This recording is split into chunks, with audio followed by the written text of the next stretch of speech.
Hello everyone, आप सभी का स्वागत है आपके अपनी यूट्यूब चैनल तैयारी सक्सेस की में। तो दोस्तों, history honours 6 semester core paper 13 का एग्ज़ाम समाप्त हो चुकी है और आ चुका है रियल क्वेश्चन।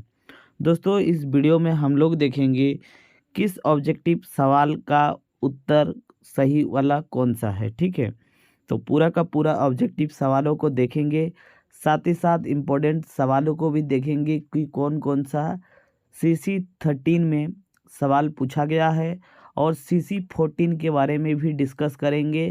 CC14 का में आपका कैसा सवाल पढ़ना है और ऑब्जेक्टिव कहाँ से पढ़े, और साथ ही साथ दोस्तों हम लोग ये भी देखेंगे कि CC13 में जो सवाल ऑब्जेक्टिव का मैंने बताया वो सवाल आया था कि नहीं एग्ज़ाम में।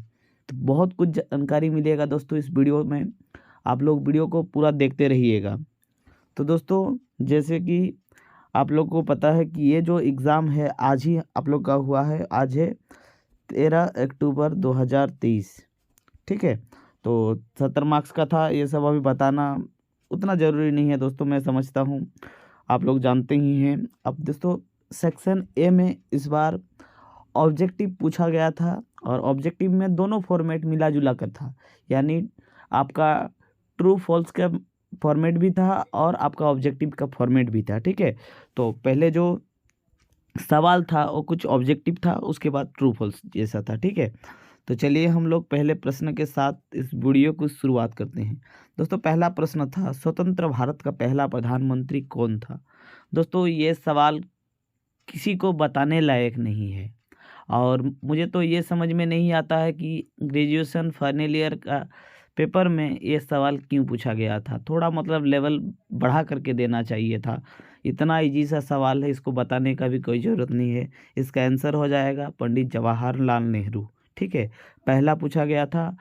इसको ट्विस्ट करने के लिए पूछ सकता था कि स्वतंत्र भारत का, तो थोड़ा कन्फ्यूजन हो सकता था, लेकिन इसका राइट आंसर हो जाएगा ऑप्शन नंबर ए। चलिए ठीक है, तो आपको क्या करना है दोस्तों, आपको आंसर में बताना है कि आपको कमेंट करके ये बताना है कि आपका कितना सही होता है ऑब्जेक्टिव। ठीक है, तब आप जान पाएंगे कि आप लोगों का दोस्त का कितना सही होता है। ठीक है, सभी कमेंट बॉक्स में आंसर करेंगे, चाहे जितना सही हो। 5 सही है तो भी आंसर कमेंट बॉक्स में मैसेज करेंगे, और 10 का 10 सही है तो भी आंसर करेंगे। ठीक है दोस्तों, नेक्स्ट सवाल था, भारतीय संविधान के निम्नलिखित अनुच्छेद में से कौन पंचायती राज से संबंधित है। यानी भारतीय संविधान में जो अनुच्छेद है वो कौन सा अनुच्छेद पंचायती राज से संबंधित है। तो दोस्तों, इसका राइट आंसर हो जाएगा ऑप्शन नंबर ए, आर्टिकल 73। ठीक है, बहुत इंपॉर्टेंट सवाल था दोस्तों। नेक्स्ट सवाल था आपका, बहुत इजी सा सवाल था दोस्तों। इसमें इजी सा सवाल इसलिए था क्योंकि ये पंचशील जो है वो टॉपिक मैंने आपका जो MCQ वाला वीडियो था उसमें कवर करवा दिया था। ठीक है, पंचशील समझौता ने किन जो पंचशील समझौता था वो कौन सा दो देश के बीच हुआ था दोस्तों, और इससे संबंधों का नींव रखा गया था। ठीक है, तो आप लोग पढ़े थे जो भारत चीन जो यह था विवाद था पहले, वो पंचशील समझौता से ही ये समाप्त हुआ था, जो कॉन्फ्लिक्ट था भारत का। इसका राइट आंसर हो जाएगा भारत और चीन। ठीक है, यानी ऑप्शन नंबर ए। दोस्तों, ये सवाल मैंने बताया भी था। ठीक है दोस्तों, अगर कोई भी ऑब्जेक्टिव वाला वीडियो देखा होगा तो ये वाला सवाल जरूर देखा होगा। क्वेश्चन है कि प्रथम पंचवर्षीय योजना किस वर्ष से प्रारंभ हुई थी। तो दोस्तों, इसका राइट आंसर होगा ऑप्शन नंबर 2, यानी 1951 से। ऑप्शन नंबर ए इसका राइट आंसर नहीं होगा दोस्तों। याद रखना है दोस्तों, 51 से 56 आपका प्रथम पंचवर्षीय योजना शुरू हुआ था और यही पूछा गया था स्टार्टिंग कब हुआ था, इम्पोर्टेंट था। और दोस्तों, ये वाला सवाल मैंने बता दिया था। ठीक है, और कब बताया था, ऑब्जेक्टिव सवाल वाला वीडियो में। और आप लोग को अगर सबूत चाहिए तो आप लोग देख सकते हैं, साइड में फ़ोटो भी दिख रहा होगा। ठीक है, आगे चलते हैं। नेक्स्ट सवाल था दोस्तों, सार्क का गठन। दोस्तों, सार्क का कंप्लीट वीडियो दिया था और साथ ही साथ मैंने ऑब्जेक्टिव सवाल में सार्क का गठन कितने देश को मिलाकर बनाया गया था सब कुछ बताया था डिटेल्स में, उसका भी फ़ोटो आप साइड में देख सकते हैं। और इसका राइट आंसर हो जाएगा 1985। ठीक है, नेक्स्ट सवाल है दोस्तों, नेक्स्ट सवाल ट्रू फॉल्स के जैसा था। ठीक है, बहुत ही इजी लेवल का था। वैश्वीकरण एक ऐसा प्रक्रिया है जहां देश एक दूसरे से जुड़ रहे हैं और तथा जिससे वस्तुएं, पूंजी और सेवाओं का आसान आवागमन हो, तो क्या इसे वैश्वीकरण आप कहेंगे? तो दोस्तों हाँ, यानी ट्रू इसका राइट आंसर होगा। ऑप्शन नंबर जो एक किया है उसका राइट होगा। नेक्स्ट सवाल था दोस्तों, जूनागढ़ 1952 में भारतीय संघ में शामिल हुआ। तो दोस्तों इसका राइट आंसर होगा गलत, यानी ऑप्शन नंबर ए इसका राइट आंसर नहीं होगा। दोस्तों जूनागढ़ को मिलाया गया था 1948 को ही। ठीक है, और ये मैंने बताया था आपको जब हम लोग भारत का राष्ट्रीय जो भारतीय देशी रियासत का एकीकरण पढ़ रहे थे ना, उसमें डिटेल्स में बताया गया था। आप देख सकते हैं कब बताया गया था। ठीक है, साइड में फोटो भी दिख रहा होगा। नेक्स्ट आपका सवाल था, सुभाष चंद्र बोस ने संपूर्ण क्रांति के सिद्धांत का प्रतिपादित किया था। तो दोस्तों इसका भी राइट आंसर होगा आपका ये वाला, इसमें हो जाएगा गलत वाला आपका राइट आंसर होगा। क्यों? क्योंकि जो ये संपूर्ण क्रांति है ये जेपी ने किया था, जयप्रकाश नारायण ने स्टार्ट किया था। दोस्तों ये भी क्वेश्चन बताया गया था, आप साइड में देख सकते हैं। अगर आप दोस्तों मेरे कहने पर वो वाला वीडियो देखे होंगे तो बहुत आपको बेनिफिट होता। ठीक है दोस्तों, इसलिए अगर CC 13 में कोई थोड़ा बहुत गलती हुआ है तो आप लोग टेंशन मत लीजिए। CC 14 में जो वीडियो बनाया गया है उसमें थोड़ा ज़्यादा ध्यान दीजिएगा।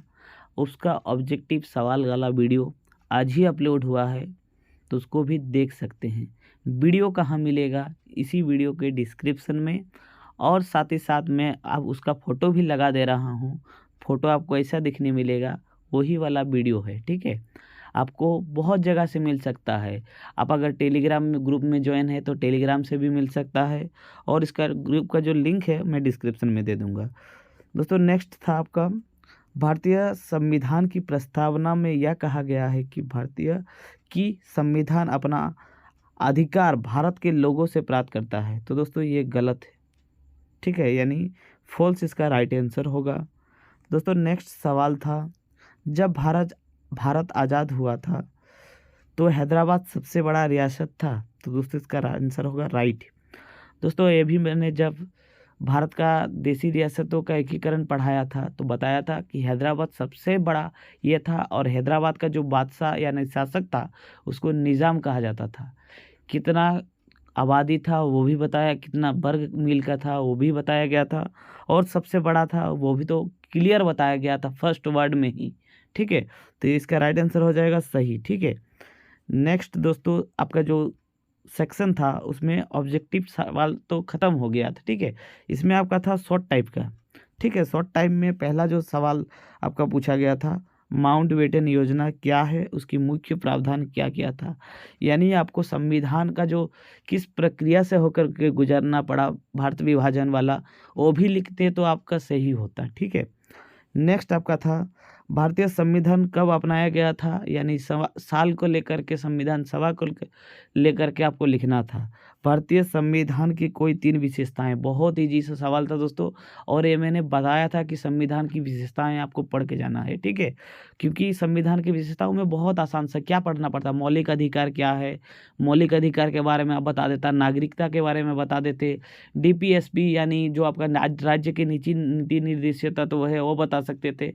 यानी अगर ये आप लिखे हैं तो आपको आराम से नंबर मिल जाता। ठीक है दोस्तों, जो नेक्स्ट सवाल था वो था, उन 3 समस्याओं का उल्लेख करें जिनका सामना नव स्वतंत्र राष्ट्र भारतीय राष्ट्र ने किया। तो दोस्तों अगर आप ये वाला जो प्रश्न का अगर मेरे को जवाब देना होता तो मैं क्या क्या बताता।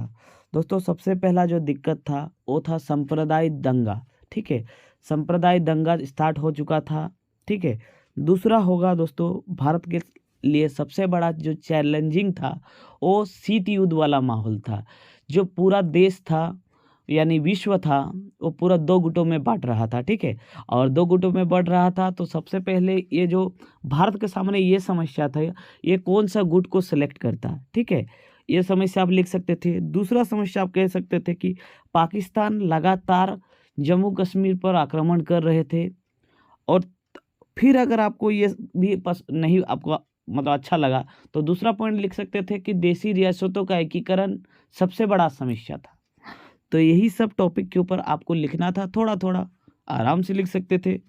नेक्स्ट था दोस्तों 1950 में जब योजना आयोग की स्थापना की गई थी, तो उसकी क्या भूमिका थी, ठीक है? नेक्स्ट था प्रथम पंचवर्षीय योजना की 2 मुख्य विशेषता। बहुत इम्पोर्टेंट सवाल था। दोस्तों नेक्स्ट सवाल था पंचवर्षीय जो पंचशील समझौता था वो क्या था? इसका क्या सिद्धांत था? क्या उद्देश्य था? ये मैंने बताया था दोस्तों कि ये सवाल इम्पोर्टेंट रहेगा, ठीक है?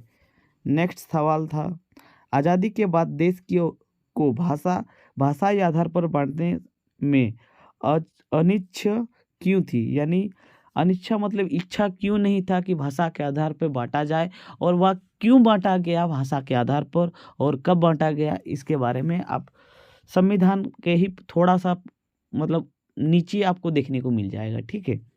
आगे हम लोग दोस्तों देखते हैं। नेक्स्ट सवाल था गुटनिरपेक्ष आंदोलन का मुख्य क्या उद्देश्य था? जो मैंने बताया था कि आपका एग्जाम में आएगा, तो आया दोस्तों नेक्स्ट सेक्शन में आपका था लॉन्ग क्वेश्चन, जिसमें आपको 2 गो क्वेश्चन देना होता है आंसर, और प्रत्येक के लिए 15-15 मार्क्स आपको मिलता। तो जो पहला क्वेश्चन था दोस्तों वो था भारतीय संविधान की मुख्य विशेषताओं का विस्तार वर्णन करें। ये सवाल बहुत ईजी था दोस्तों। आप अगर संविधान के बारे में लिखते तो आपका बहुत अच्छा होता, ठीक है? नेक्स्ट सवाल था दोस्तों वैश्वीकरण को लेकर के, जो मैंने आपको बताया था कि वैश्वीकरण क्या है, ठीक है? नेक्स्ट आपका जो सवाल था दोस्तों वो था आज़ादी के 72 वर्ष के दौरान देश ने जिन प्रमुख सफलताओं और असफलताओं का सामना किया उनका वर्णन करें। दोस्तों अगर आप कॉमन सेंस लगाते, पढ़ाई को साइड में करते हुए भी, तो आप इसमें आराम से लिख सकते। कुछ भी इसरो, डीआरडीओ जो भी कर सकते आप आराम से कर सकते। परमाणु परीक्षण किया, भारत का संविधान का निर्माण किया, कुछ भी लिखते तो चलता। और अगर आपको असफलता में लिखना होता तो सबसे बड़ा मुद्दा लिख सकते थे जो यहाँ पर है ना, आतंकवाद। ठीक है दोस्तों, आप लिखे होंगे आशा करता हूँ। नेक्स्ट सवाल था स्वतंत्रता के बाद की अवधि के दौरान भारत की विदेश नीति का विकास का संक्षेप परीक्षण करें। तो यानी विदेश नीति के बारे में इसमें लिखना था। तो दोस्तों ये रहा आपका CC 13 का पूरा पेपर। दोस्तों अभी आप लोग थोड़ा ध्यान दीजिएगा, हम लोग CC 14 के बारे में चर्चा करते हैं, ठीक है? तो CC 14 में आपको क्या करना है दोस्तों? सबसे पहले CC 14 में जो वीडियो आपको हम देते हैं वो वीडियो आप लोग पूरा ध्यान से पढ़िएगा, ठीक है? और दोस्तों एक सवाल ऐसा है शीत युद्ध वाला, जो सवाल आपको 100% एग्जाम में आएगा, मतलब आएगा। तो इसको पूरा डिटेल्स में पढ़ना है। 2 पार्ट में मैं पूरा शीत युद्ध को पढ़ाया हूँ, तो पूरा का पूरा आपको पढ़ लेना है, ठीक है? और दोस्तों ये जो CC 14 का ऑब्जेक्टिव सवाल का वीडियो है उसको आप ज़रूर नोट कीजिएगा पूरा पढ़ते हुए। पूरा वीडियो को भी देख लेना है, नोट भी करना है, और जब एग्ज़ाम के पहले आप जब जाएंगे, जिस दिन एग्ज़ाम होगा, उसको पूरा रिवीजन करके ही जाना है, ठीक है? और जितना हो सके इसमें ऑब्जेक्टिव कवर कीजिए, जितना हो सके यह कीजिए। इसमें उतना ज़्यादा हार्ड सवाल नहीं पूछेगा दोस्तों। क्यों? क्योंकि ये जो सिलेबस है ये फर्स्ट टाइम है। जो CC 14 वाला है ना, ये फर्स्ट टाइम है 6 सेमेस्टर के लिए। दोस्तों इतना ही बताना था, और बाकी जितने भी वीडियो आपको मिलता है पूरा देखिएगा और अपने दोस्तों के साथ शेयर कीजिएगा। मिलते हैं नेक्स्ट किसी वीडियो में, तब तक के लिए जय हिंद। चैनल को दोस्तों सब्सक्राइब कर लीजिएगा, ठीक है?